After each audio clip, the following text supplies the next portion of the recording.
JKR sir దగ్గరికి వెళ్ళి మీకు ఒక సొల్యూషన్ చెప్తారు. మీరు డేట్ ఆఫ్ బర్త్ అక్కర్లా ఏం అక్కర్లా ఉంటే తీసుకెళ్ళండి, లేకపోతే చేతి వ్రాతను బట్టి చెప్తారు అన్నారు. నేను మొదట ఆశ్చర్యపోయాను. చేతి వ్రాత చెప్పడం ఏంటి, నాకు తెలియని సబ్జెక్ట్ అనుకున్నాను. న్యూమరాలజిస్ట్ అనేది నాకు అంతకుముందు తెలియదు. సరే ఇక్కడికి వచ్చాను. మీకు నచ్చితే డబ్బు ఇవ్వండి, లేకపోతే లేదని కూడా ఓపెన్ గా చెప్పారు. ఇక్కడ డబ్బు కాన్సెప్ట్ కాదు, మీ ప్రాబ్లం ఏంటనేది చెప్తాను నేను, మీరు కూర్చోండి అని చెప్పి నా డేట్ ఆఫ్ బర్త్ తీసుకొని పావు గంటలో మొత్తం స్క్రిప్ట్ అంతా చెప్పేశారు. ఇది బాబు ఇట్లా ఉంది, దీనివల్ల ఈ ఫాల్ట్ వచ్చింది, ఇక్కడ ఈ ఫాల్ట్ వచ్చింది, నువ్వు ఈ విధానంగా రైటింగ్ మార్చుకో, ఈ విధానంగా ఈ అంకెల ద్వారా నువ్వు లైఫ్ ని మార్చుకో. శివాయ్ శ్రీమాత్రే నమః. ఈ సంక్రాంతి పండగ రోజున కొత్త బట్టలు ధరిస్తే ఏమవుతుందో తెలుసా? సహజంగా సంక్రాంతి పండగ రాగానే మనందరము కూడా కొత్త బట్టలు ధరిస్తాం.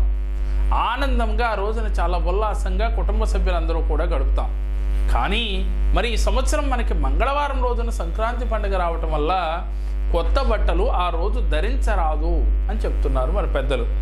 ఎందుకనంటే మంగళవారానికి అధిపతి కుజుడు కాబట్టి ఎప్పుడైనా సరే కొత్త బట్టలు అనేది మంగళవారం ధరించినట్లయితే అవి తొందరగా మన్నిక లేకుండా పోతాయి, అలాగే సౌఖ్యహాని అని చెప్తున్నారు. కాబట్టి ఈ మంగళవారం రోజున అంటే సంక్రాంతి వచ్చిన మంగళవారం రోజున కాబట్టి మీరందరూ కూడా కొత్త బట్టలు ధరించకూడదు. మరి ఏం చేయాలి అని అంటే ముందు రోజున మీరు చక్కగా కొత్త బట్టలు ధరించి మరలా అదే బట్టలు కావాలంటే మరలా మీరు పండగ రోజున కూడా వేసుకోవచ్చు. కానీ ఆ రోజునే మీరు కొత్త బట్టలను మాత్రం మీరు ధరించరాదు. ఇలా ధరించినట్లయితే సౌఖ్యహాని, మీరు ఆనందంగా గడపవలసిన రోజున ఇబ్బందులు పడతారు అని చెప్తున్నారు. ఇది నిజమా కాదా అనే కన్నా కూడా మన పెద్దలు చెప్పిన మాట ఇది. సహజంగానే మంగళవారం అనగానే కొత్త బట్టలు మనం ధరించం.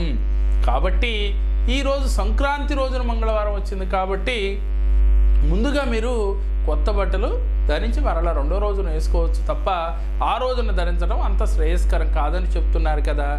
నమ్మకం ఉన్నవారు ఆచరించి మంచి ఫలితాన్ని పొందుతారు. లేదు మేము మంగళవారమైనా శుక్రవారమైనా ఏ రోజునైనా సరే మేము కొత్త బట్టలు ధరిస్తాం పండగ కాబట్టి అనుకునే వారికి మనం చెప్పేది ఏం లేదు. కానీ అంత శుభకరమైతే కాదు అని మాత్రం మీకు తెలియజేయటమైంది. కాబట్టి మీరందరూ కూడా ఎరుకతో నడుచుకోవటం వల్ల మనకి అన్ని విధాల శ్రేయస్కరం, మంచి జరుగుతుంది అనే సదుద్దేశంతో ఈ వీడియో ద్వారా మీకు తెలియజేస్తున్నాం. నమ్మిన వారు ఆచరించండి, నమ్మని వారికి చెప్పేది లేదు.